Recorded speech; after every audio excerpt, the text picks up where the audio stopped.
The year was 1854, and the SS Arctic, the fastest passenger liner of its time, set out to cross the Atlantic.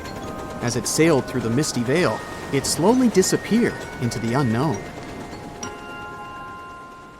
The Collins Line, an American shipping company, was started in 1818 and only began seriously trading in the transatlantic by 1835. Its steamships crossed the Atlantic from Liverpool to New York within just 10 days. Doesn't sound like a great speed today, I know, but back then, the same thing took other ships several weeks. Light on the water with their wooden hulls, powering through with a strong steam engine, those steamships were the favorite choice for many high-profile people. What could go wrong with such an advanced ship, they thought. This reminds me of some other ship everyone believed to be unsinkable. But anyway, back to the Collins Line. It grew to be a serious contender on transatlantic routes, with only one other competitor, the Cunard's Line. It was a British company also aiming to be the main force through the Arctic Passage.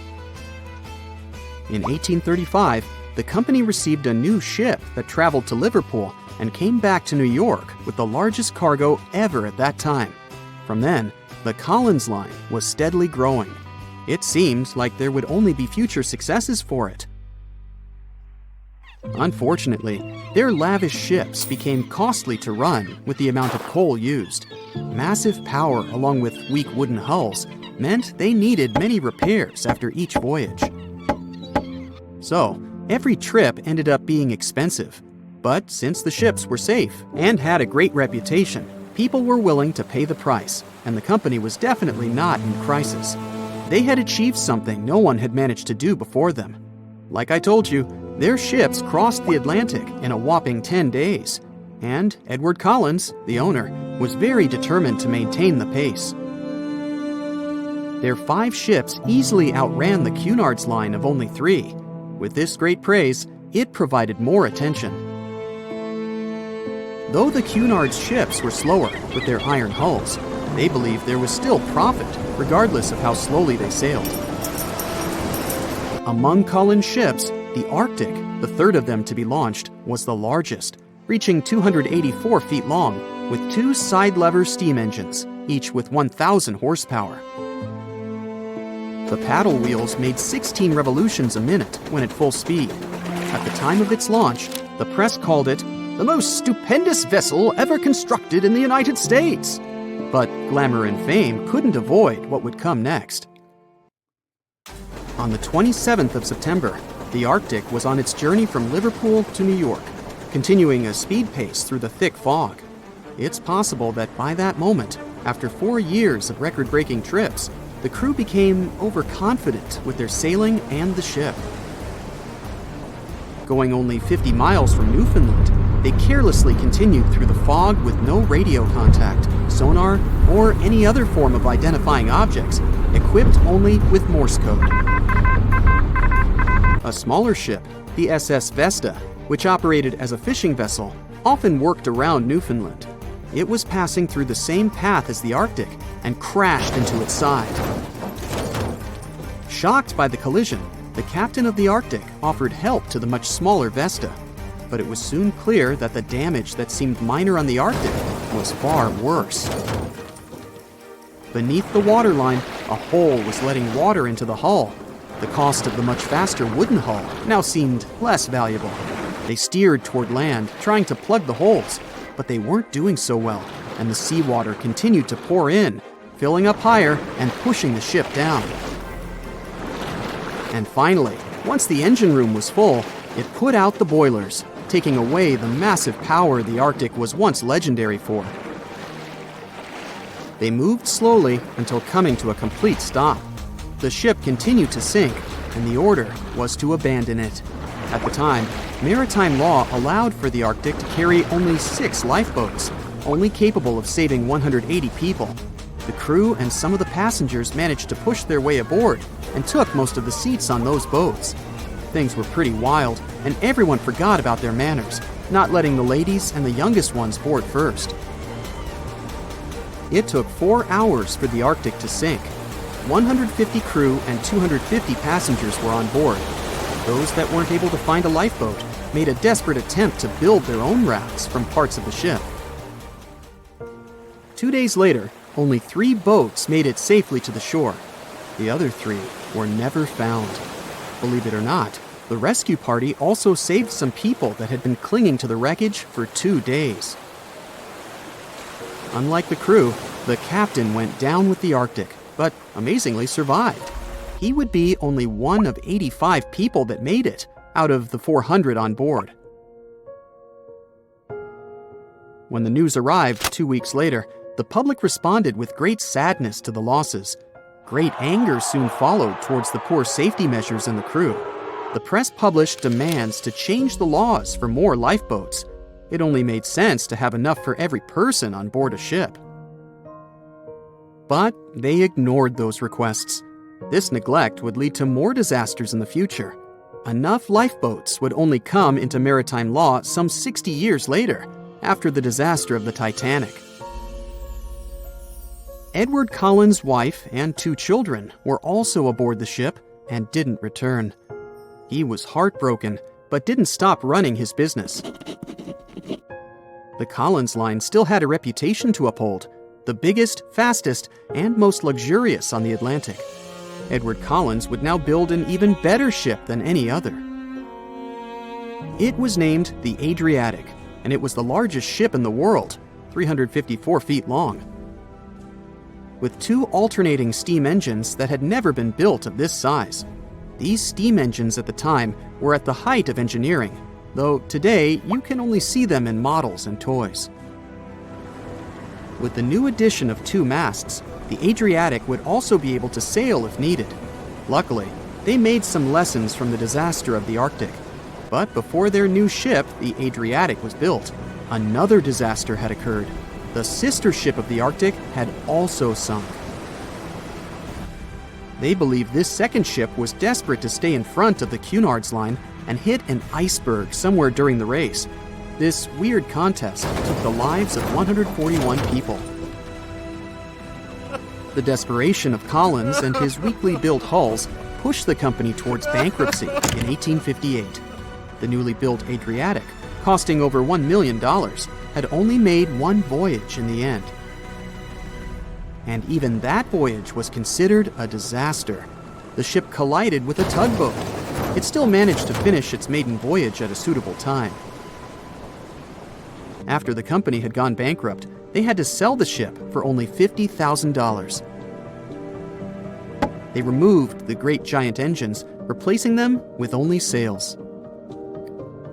Although it was once the greatest ship on the high seas, it was only 30 years later until it was abandoned, labeled irreparable, and anchored in a river. The other remaining ships were also sold and only used for parts. Edward Collins left the industry altogether, seeking work on dry land instead. As the Collins line was no longer in the mix, the Cunards would grow in strength. Without competition, they would win the Blue Riband for the next 30 years, and 180 years later, after producing hundreds of ships. They still have a constant presence on the seas as they provide transatlantic crossings, world voyages, and leisure cruises. To this day, the Cunard line is the only one to run ships between Europe and America, and it's great proof that it's not always the fastest that's the best. They said it was the most technologically advanced ship.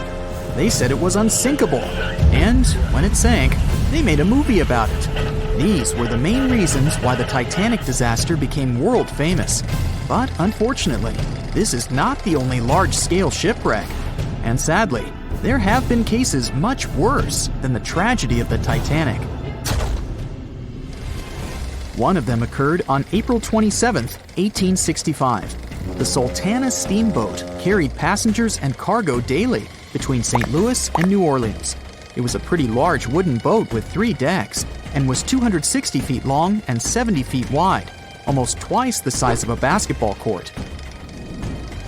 The ship could carry about 350 passengers, but on that unfortunate day, more than 2,000 people were on it.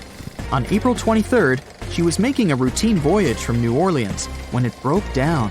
Something was wrong with the boiler, so the vessel docked in Vicksburg for repairs. At the port, the ship's captain, James Cass Mason, found out about an excellent opportunity to earn a lot of money. All he needed to do was to transfer a large group of former prisoners to the north. The captain agreed to do it, but the problem was that the boiler required a lot of time to repair. Mason was afraid that his competitors would take the job, so he decided to sail despite the malfunction the ship had.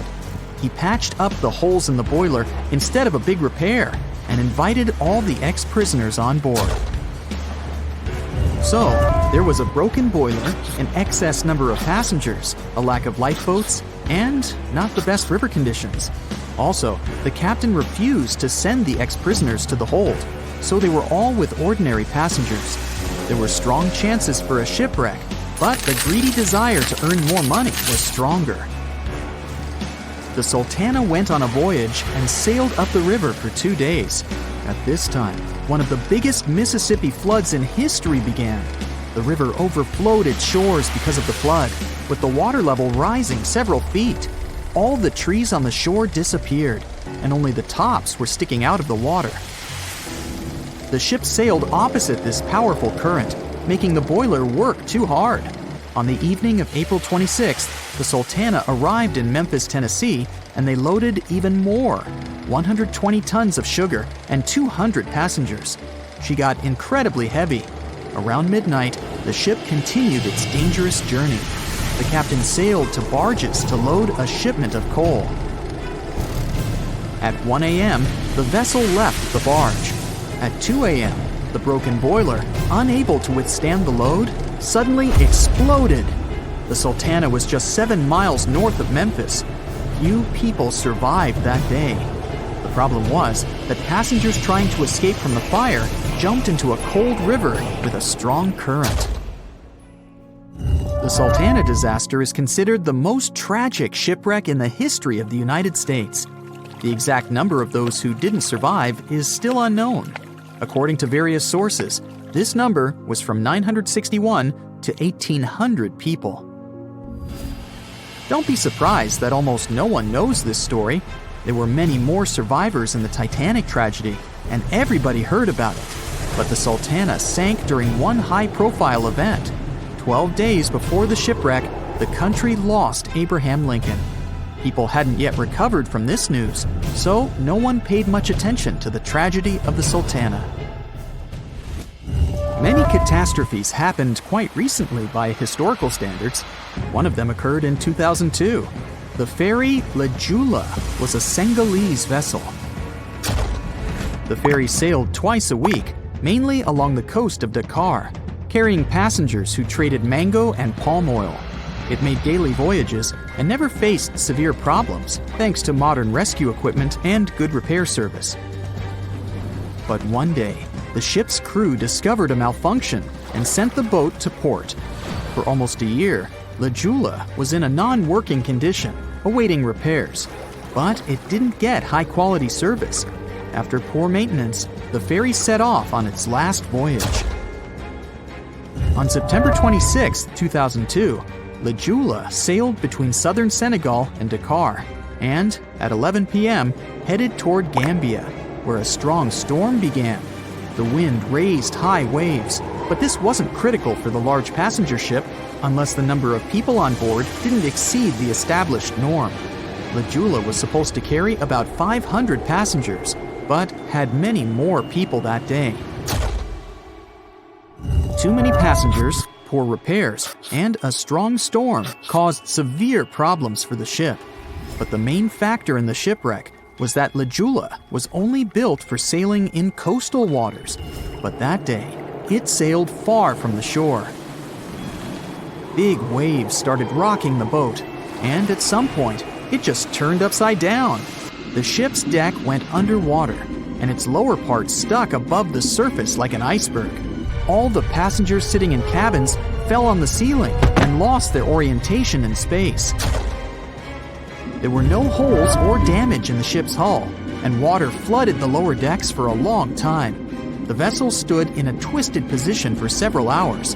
Then, the boat began to sink when the water seeped through the deck and hold. The ocean was warm, but no one came to save the passengers. People had to wait almost 4 days to be rescued. Unfortunately, only a few managed to survive.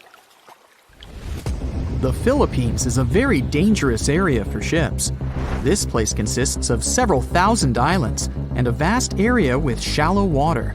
Ships can run aground and damage the hull with reefs and pitfalls. On September 20th, 1987, one of the most terrible disasters in navigation history occurred there. A Philippine passenger ferry called Dona Paz left one of the islands and sailed toward Manila. The sun was shining, the ocean was calm, and the visibility was good. But for some reason, the crew members didn't notice how the tanker Vector was approaching them. The two ships collided at low speed. The collision wasn't strong, but the problem was that the Vector had tons of oil on board, and the Dona Paz crashed into the cargo hold where that oil was stored. So it spilled all over the ocean, and then a spark slipped through. Not only did the two ships catch fire, but also filled with water. Both ships sank in a matter of seconds. Only a few dozen people survived that disaster. On September 27, 1854, the passenger ship Arctic sailed from Liverpool to New York. The fog came rolling down, and visibility got really bad. Another boat appeared out of the thick white haze, the French steamer Vesta. The ships were close enough to each other that a collision was inevitable. The French vessel was smaller, so it seemed to the Arctic's captain that Vesta had received a lot of damage. And while he was staring at the other ship, his boat got quickly filled with water. The captain gave the order to sail to the shore as fast as possible, but the ship's engines stopped working because of the flood. Then the ship's crew started to lower lifeboats with women and kids. Still, when rescuers found lifeboats with people, it turned out that only 87 out of 400 people survived, 65 crew members and 22 passengers. Surprisingly, there were only grown men among them. The ship's captain survived by clinging to the wreckage. All newspapers wrote about this story as one of the most terrible and shameful tragedies in navigation history. Survivors were criticized because they didn't save women and kids, and the crew members were accused of violating the law, since the safety of passengers should be higher than the safety of sailors. But despite this, none of them were brought to responsibility. Unfortunately, shipwrecks still occur to this day, but fortunately, there are fewer of them than before, thanks to modern navigation systems and radar. But no technology can guarantee there won't be a super strong storm or any other emergency that no one can foresee. They say nothing is ever lost, and it's true. Let's discover ships frozen in time. The first one is truly fascinating. Here, the Antikythera shipwreck. It's a Greek trading ship from the 1st century BCE. It's located on the east side of the Greek island of Antikythera and at the merging point of the Aegean and Mediterranean seas. Around 2,000 years later, in 1900, a group of Greek sponge divers discovered the wreck. They were going to Tunisia, yet they were forced to find shelter from a storm on a nearby island. Since they couldn't go anywhere due to the storm, they decided to look for sponges until the weather got calmer. One of the divers discovered the shipwreck at depths of around 130 feet. Imagine someone going for a sponge hunt, but getting out to the surface with archaeological treasures. The captain of the sponge boat talked to the Greek officials about what they had found.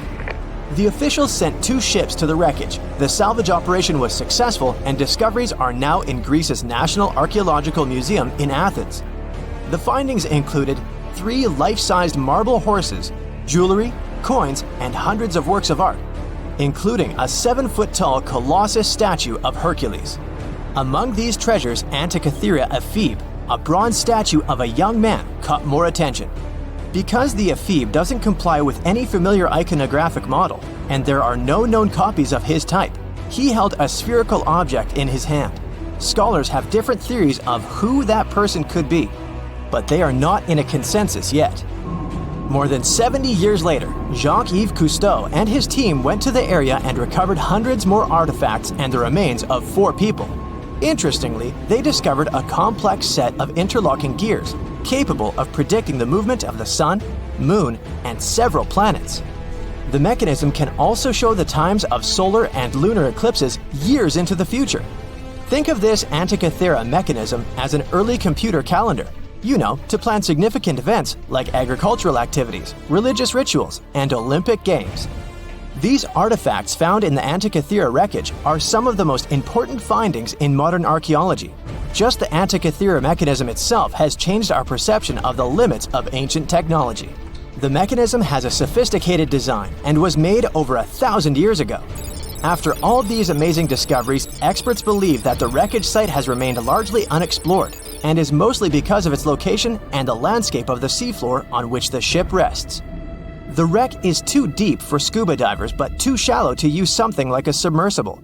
A survey made on the seafloor in 2012 showed evidence of a second wreck about 800 feet to the south. It's clear that this area has a lot to offer humanity. What would happen if those sponge hunters didn't go to the area? Scientists found a shipwreck in Antarctica at the bottom of the Weddell Sea 107 years after it sank. The name of the ship was Endurance, and it was the lost vessel of Antarctic explorer Sir Ernest Shackleton. Scientists who laid eyes on it decades later say it is among the greatest undiscovered shipwrecks ever. That is why they filmed the whole discovery. The video shows the remains of the Endurance and proves it is still in remarkable condition. It has been sitting in 10,000 feet of water for over a century, yet it looks like it sank very recently. So the story goes like this. The ship was crushed by ice and sank in 1915. Shackleton and his crewmates had to escape by themselves in small lifeboats. From then on, it was all about survival. Shackleton imagined to get his crew to safety. Then, the ship sank. Yes, this is a pretty impressive story. But why did scientists prize this ship?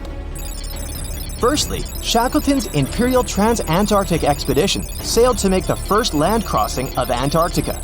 Yes, the crew was trapped in ice, but the intention was important. Secondly, it's about the challenge itself of finding the shipwreck. The Weddell Sea is almost always covered in thick sea ice. The same ice that made the Endurance sink. Getting near the presumed sinking location is super hard, let alone being able to conduct research. Experts of the modern expedition team foresaw the time when the lowest extent of Antarctic sea ice would come using satellite images. They realized that the weather was in their favor to start an expedition. Dr. John Shears said that they have successfully completed the world's most difficult shipwreck search, fighting against constantly shifting sea ice, blizzards, and temperatures decreasing to -0.4 degrees Fahrenheit. Yeesh, I can't imagine the worst conditions in Antarctica if these conditions are in their favor. Lastly, look at this. It's timbers. They're very much intact. Plus, you can read the ship's name. It's still visible. Marine archaeologist Menson Bound says that this is the finest wooden shipwreck he has ever discovered. He has 50 years of career experience, so I believe the guy. So how come the wood is not rotten? Dr. Michelle Taylor, a deep-sea polar biologist, said that there has been little wood deterioration because the wood-munching animals are not in this forest-free region of Antarctica. Workers of a coal mine in East Serbia discovered 3 shipwrecks that had been there for at least 1,300 years. The largest shipwreck is an ancient Roman fleet. It's around 50 feet long with a flat bottom. It's estimated that the ship could carry a crew of 30 to 35 people. Looking at its hull, you can see the marks of repairs. Wow, this one had a lengthy career. It gives us insight into more than 1,000 years ago. The 2 smaller vessels, on the other hand, match descriptions of boats used by Slavic groups to attack the Roman frontier. These 2 have been discovered under mud and clay in an ancient riverbed. Apparently, in those times, there was a Roman base in a place called Viminacium City. Interestingly, Viminacium was a provincial capital with an estimated 40,000 inhabitants in the 4th century CE. For comparison, it was even larger than Pompeii. The Kostelach coal mine is a center of hidden gems. Archaeologists had found evidence of ancient human and animal activity here before. For instance, in 2012, experts found bones of at least 5 woolly mammoths, which went extinct about 10,000 years ago. Canadian archaeologists found a ship 150 years after it went missing in the Canadian Arctic waters. This merchant ship is called HMS Investigator. It was purchased in 1848 to search for the explorer Sir John Franklin's ship that got lost in the Northwest Passage expedition. So, HMS Investigator left Britain in 1850 for this rescue operation. The expedition crew, captained by Robert McClure, sailed the Investigator into the water. He realized that he was in the final leg of the Northwest Passage, the sea route across North America. But before he could sail into the Beaufort Sea, the 122-ton ship itself got stuck in the thick ice. The crew spent the winter over the Prince of Wales Strait. The following summer, McClure tried again to sail to the end of the passage, but the ice blocked his way once more. Here, too, the crew was forced to leave the ship. He steered the crew into the Bay of Mercy. There, they were to remain until 1853 when the crew of the HMS Resolute rescued them. Imagine a crew of 60 people who had to spend 3 winters in the Arctic without even knowing if they would survive. Later on, the ship was found sitting upright in about 36 feet of water. It was in very good condition. Arctic water has prevented the outer deck of the vessel from deteriorating quickly. The outline of the ship and its timber can be clearly seen. Plus, archaeologists have uncovered artifacts on land left by the sailors. They had unloaded everything before abandoning the Investigator. 3 sailor graves and 1 British naval shipwreck had also been discovered in the area. I wonder what else they could find there. Wow, it's the only place where 1 minute you're learning 17 natural ways how to get rid of houseflies, and the next, you're taking an epic journey straight into a black hole. More than 10 billion, with a B, views in total. That's 47 billion minutes watched, or more than 70,000 years. That's all the way back to the Ice Age. No, I wasn't around then. 40,000 videos, hundreds of topics, and most importantly you, a whole 44 million of you. Our viewers. We could populate an entire country if we wanted to. We'd like to continue helping you learn and giving you useful skill improvement tips. Got a thirst for knowledge? We've prepared 4 masterclasses on creating a 2D character animation from scratch, 10 hours of video lessons, practical tasks using professional software, and additional materials that you can use with your own projects. Get the full course now and create your own animated masterpiece. No matter what happens, don't stop! We almost got it! 2 treasure seekers are digging frozen ground in a cornfield at night. It's raining hard, lightning is flashing, but these 2 guys keep working. And now the shovel hits something solid. No way! A treasure chest! They start digging faster and find a piece of a ship's engine. What the? Far from the seas and lakes, somewhere under the fields of Kansas City, they found a giant sunken ship. How is this possible? Now you'll see. Some people spend their lives searching for shipwrecks with treasures underground. One of them is explorer David Hawley.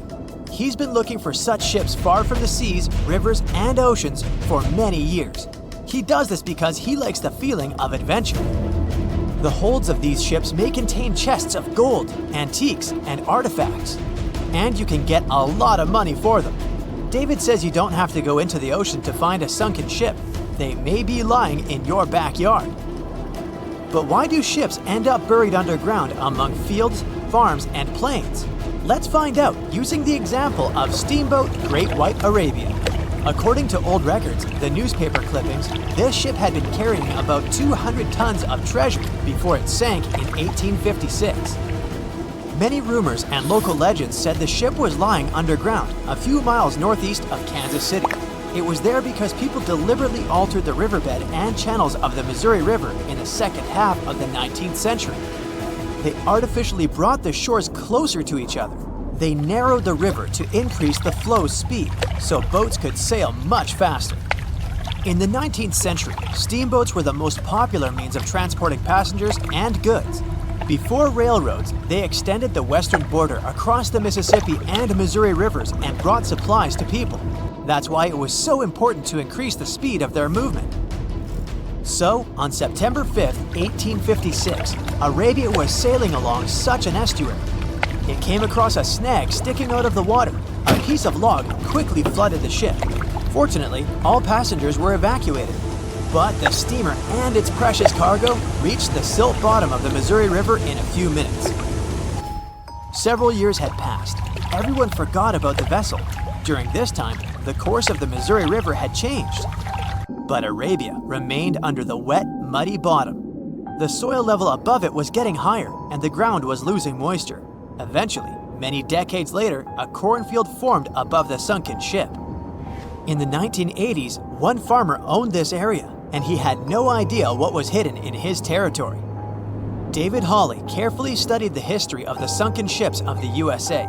He knew that hundreds of steamers had gone underwater all over Missouri, but most of all, he was interested in Arabia, as there were rumors that it was filled with gold and other valuable things. The territory of cornfields in Kansas was vast, but David Hawley knew how to search properly. In 1987, he started working, first together with his brother and father. They collected all the clippings from old newspapers they could find. They were looking not only for information about the steamer, but also for maps of the Missouri River. They tracked its historical changes, checked the dates, and identified a large area where the steamer sank.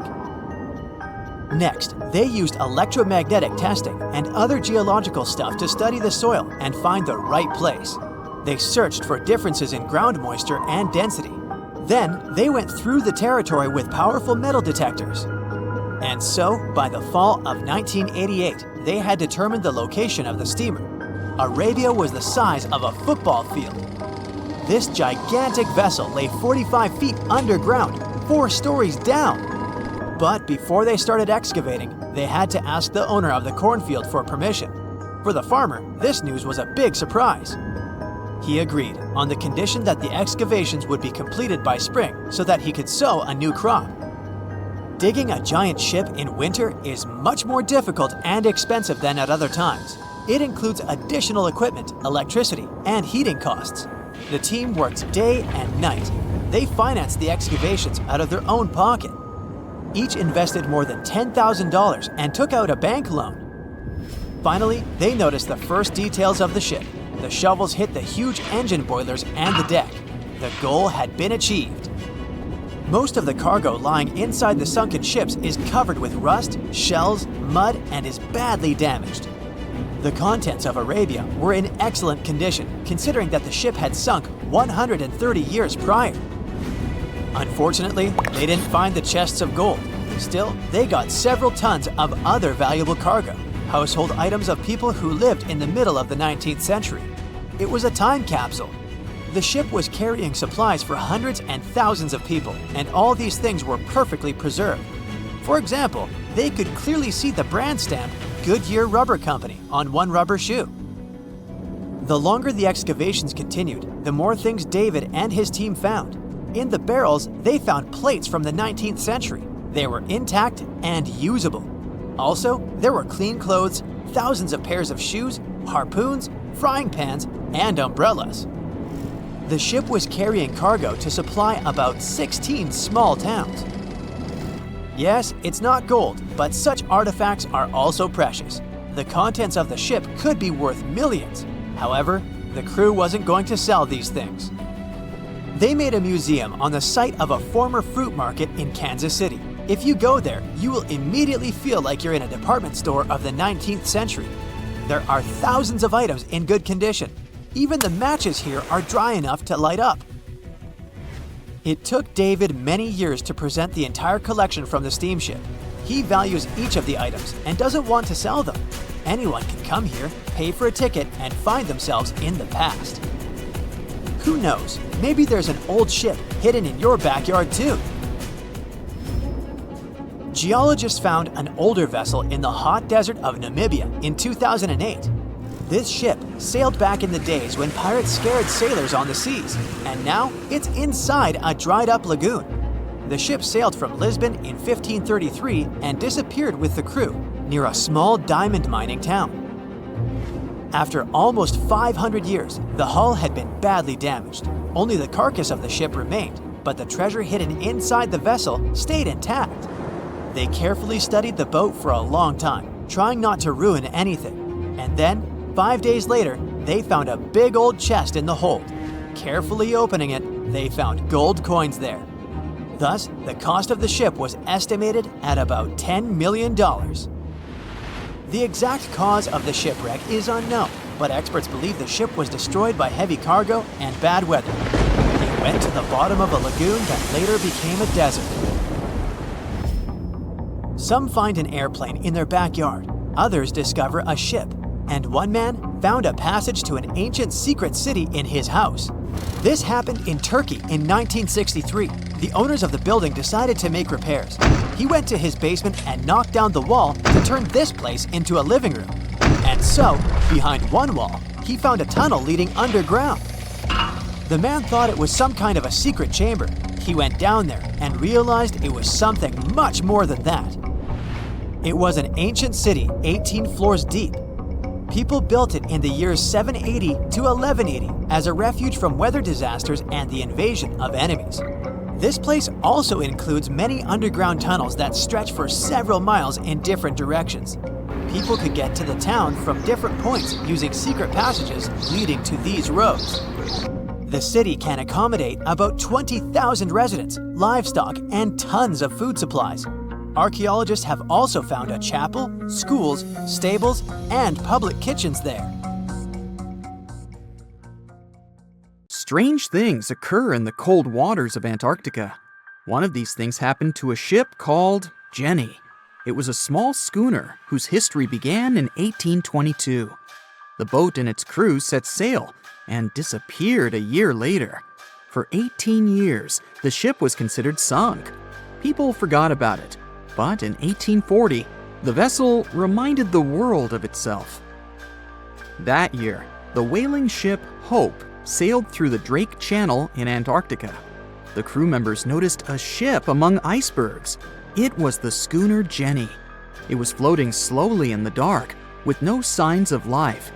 The captain of the Hope, Mr. Brighton, gave the order to approach the mysterious vessel. They thought it was some creepy ghost ship, but as they came closer, they noticed crew members on the deck.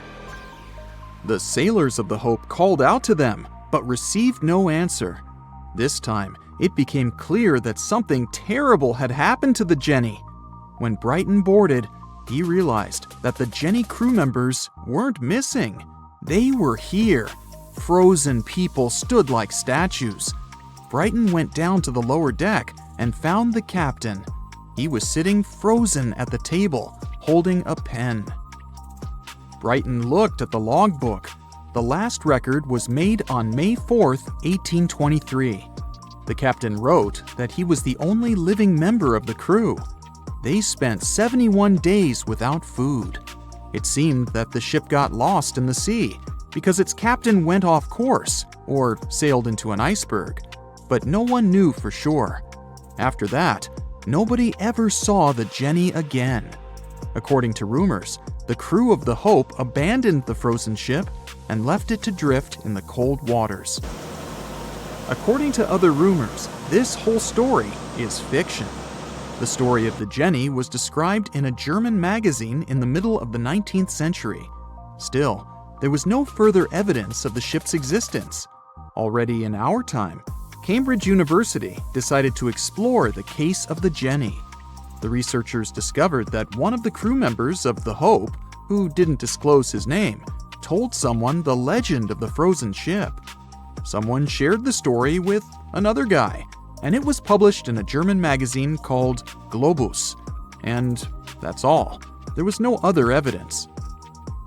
One of the most famous ghost ships was the Mary Celeste, and there's no doubt about its existence. The history of this vessel was documented in court. People wrote about it in newspapers, but the most exciting thing is that the ship continued to be used even after 10 people disappeared from its deck.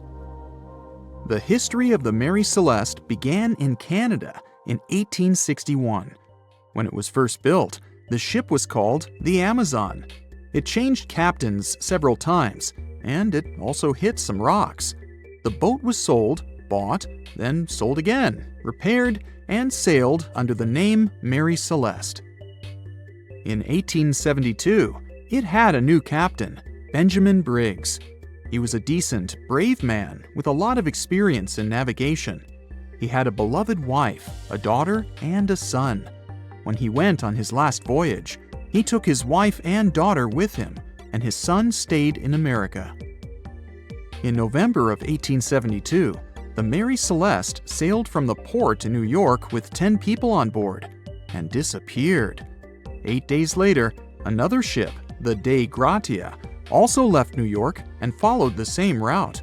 Dei Gratia's captain, David Morehouse, noticed the Mary Celeste and immediately realized something was wrong. The ship was moving too freely, as if no one was controlling it. The captain tried to contact the crew members, but no one answered him. Then, together with other sailors, he climbed aboard the Mary Celeste. The ship was in good condition. There was no damage. The hold was slightly filled with water, but it could be easily pumped out. Everything seemed fine, but one lifeboat was missing. The crew members' valuables were in their cabins. The cargo was in the hold. The supplies of water and food were untouched. Judging by the records in the logbook, the ship was caught in a storm, but it was not too strong. Other ships also sailed through this storm, but nothing bad happened to them. The last record was dated November 25th, and it claimed that everything was fine. The sails of the Mary Celeste were slightly damaged, but perhaps it happened after the crew had disappeared. The whole ship was in excellent condition, but what made the people leave it? Part of the crew of the Dei Gratia stayed on board the Mary Celeste to bring it to dry land. Everything went well. They delivered the ship to the closest port. Next, the captain of the Dei Gratia appeared before the court and told about what had happened. However, the prosecutor and the judge didn't want to believe in the story of the Mary Celeste. They were sure the captain got rid of the ship's crew to get money for its cargo. According to the maritime laws of that time, if you found a ghost ship with valuable cargo, then a substantial part of this cargo belonged to you. So, many people thought that David Morehouse decided to earn some money. This version seemed to be more valid than the one about the mysterious disappearance of 10 people. Fortunately, no one accused the captain of committing a crime. They thanked him for his service and gave him a monetary reward. However, his reputation was damaged, which greatly affected his career, as many believed he attacked the crew of the Mary Celeste. But even after this terrible case, trial, and investigation, the story was not over. The Mary Celeste was still an expensive and efficient vessel. It sailed several times, but then one captain crashed it into the reefs to get insurance. The court revealed this deception and accused the captain of intentional property damage.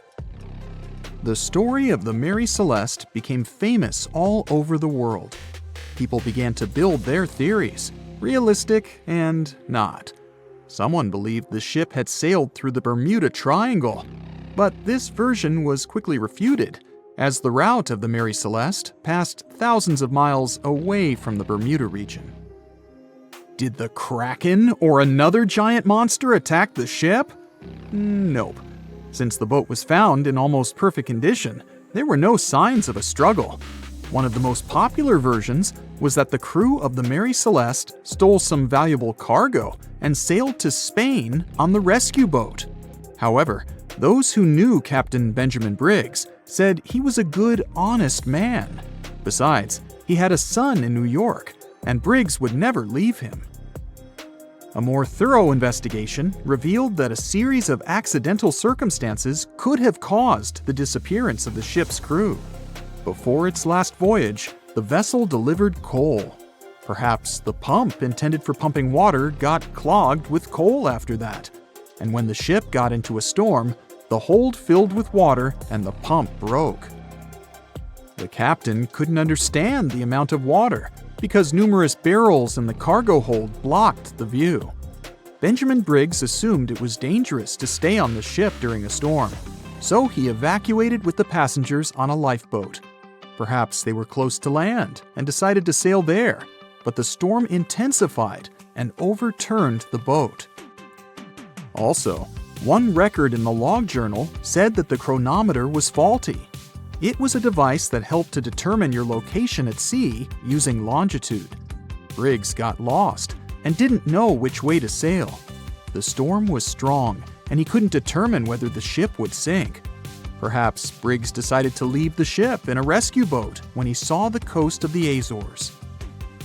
The uniqueness of this ghost ship case is that, unlike many others, you can investigate it yourself. There's a lot of information about the Mary Celeste on the internet.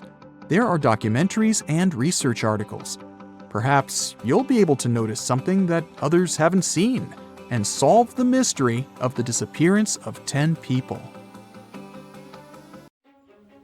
If I asked you to name the most famous shipwreck of all time, you'd go with the Titanic, right?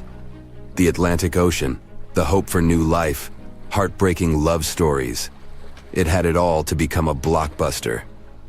But I guess you've never heard of SS Princess Alice that submerged in the sewage of the River Thames, taking between 600 and 700 lives with it. Life in 19th century Victorian London wasn't easy, especially for working class folks. Affordable public transport and bank holidays made it a bit easier. The people could escape to the coast on a train or pleasure boat, even if it was just for a day. Sheerness on the Isle of Sheppey in Kent started as a fort under Henry VIII and then grew into a bustling town with a dockyard. When they added a railway station in 1863, it became a prime destination for day trippers and holidaymakers. Seaside promenades, charming piers, and a whole bunch of fun stuff to do by the sea. It had it all. A bit inland along the River Thames, you had the Rocherville Gardens. These gardens had archery lawns, bowls, mazes, lakes, cliff walks, and even a floral bazaar. Plus, there was an aviary, a bear pit, and a skeleton of a lost whale that had taken a wrong turn in the Thames. Londoners of the late 19th century could hop on a train or cruise along the Thames by boat, and both options were pretty popular. But on the 3rd of September, 1878, way more people than usual opted for the boat. They chose it over the railroad after a passenger train had collided with goods wagons in Kent, taking the lives of 5 people. The river felt like a safer way to go. One of the ships available for the trip was the SS Princess Alice.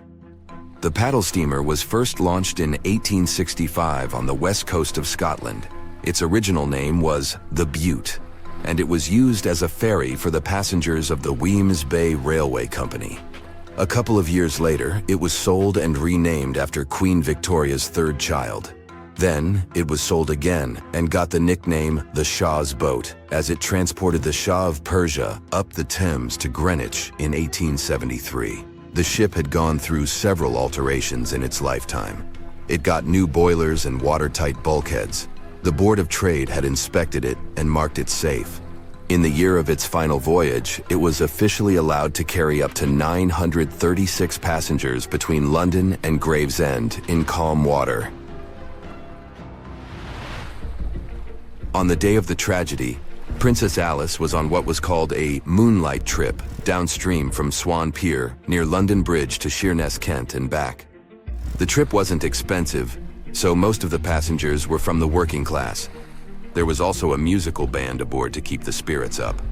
The 3rd of September was a bright day, and many families were happy they could catch some final summer sun rays and enjoy fresh sea air.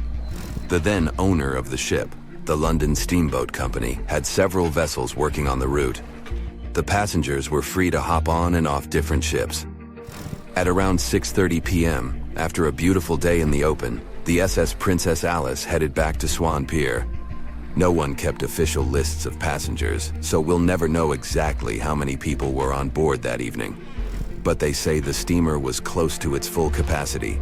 As it got darker and cooler, many families decided to stay inside the saloon or in their cabins below. Some stories from the steamer sound like fate. The captain of Princess Alice let his steerer stay at Gravesend and replaced him with one of the passengers. John Ayres was a sailor but had little experience at the Thames or with a vessel like Princess Alice. Alfred Thomas Merriman, a chef from East London, had been offered to work on the steamer at the last moment. He was 30 years old and a father of 4, so he couldn't say no to extra money. At around 7:40 p.m., he was standing on the deck by the saloon door. By that time, Princess Alice had passed Tripcock Point and entered Galleon's Reach. The passengers could see the North Woolwich Pier in the distance. Many of them planned to disembark at that stop. And that's when Merriman noticed a huge ship carrying coal. It was Bywell Castle. This vessel normally carried coal to Africa, but it had just been repainted at a dry dock. Bywell Castle was going to Newcastle to pick up some coal and transport it to Alexandria, Egypt. The ship's captain, Harrison, wasn't too familiar with these waters, so he called in Christopher Dix, a seasoned Thames River pilot, to lend a hand, even though he didn't have to. The ship had a fancy raised forward part below the deck, and Dix couldn't quite see what was in front of him. So, they had a sailor on lookout duty. As they set sail from Millwall at the speed of 5 knots, 5.7 miles per hour, they tried to stick to the middle of the river, but other boats had other plans. When they were approaching Galleon's Reach, Dick spotted Princess Alice's red port light, headed their way, but planning to pass on the right side. At the same time, Grinstead, the captain of Princess Alice, was going against the river's flow, trying to find the smooth waters on the south side. He adjusted his course, steering into Bywell Castle's path. Both crews realized they were headed for a collision. Dix tried to steer clear and even ordered reverse full speed on the engines, but it was too late. The Bywell Castle collided head-on with the Princess Alice, which was much smaller, weighing less than a third of the 890-ton coal-carrying collier. It sliced the passenger steamer in two. As Merriman remembered later, laughter on board immediately changed into screaming and panic. Some people rushed to the bridge for safety. Merriman hurried to the captain, asking what to do next. The captain's response was grim. "We are sinking fast. Do your best." The ends of the steamer went high into the air, and the middle just sank, taking passengers with it. Those unfortunate ones who were below deck were tragically trapped. The impact caused tons of untreated sewage to gush from outlets near the collision site. The water became a frothy mess of unprocessed waste with a horrible odor. It was potent enough to make even the most resilient sailors retch. Amid the chaos, passengers struggled for life in the contaminated water. They inhaled lungfuls of hazardous waste without knowing. The crew aboard the Bywell Castle sprang into action. They dropped ropes from their deck, urging Princess Alice's passengers to climb aboard. Anything that could float, from planks to barrels, was tossed into the water to serve as flotation devices for those in need. Other members of their team launched a lifeboat, saving 14 people. Nearby boats, moored along the riverbanks, joined the mission, plucking survivors from the water. Many of Princess Alice's passengers didn't know how to swim, and it was even trickier for ladies wearing long, heavy dresses. Merriman was among the lucky ones who could swim. He first held on to a piece of wreckage, and then, when others got to it, swam away and caught onto a rope hanging over the side of the Bywell Castle. They managed to save around 130 people this way. Another survivor was Robert Haynes, who played in the Princess Alice band. He was fond of ships and had noticed the Bywell Castle a couple of minutes before the collision. He chose not to follow the rest of the band, who went downstairs for a break, and that saved his life. Princess Alice's sister ship, Duke of Teck, arrived 10 minutes too late to assist with the rescue efforts. Only 2 people who had been below deck or in the saloon managed to survive the collision. We still don't know the total count of lives taken on that day, but it's somewhere between 650 and 700. And what makes this story even more tragic is that it has been mostly forgotten.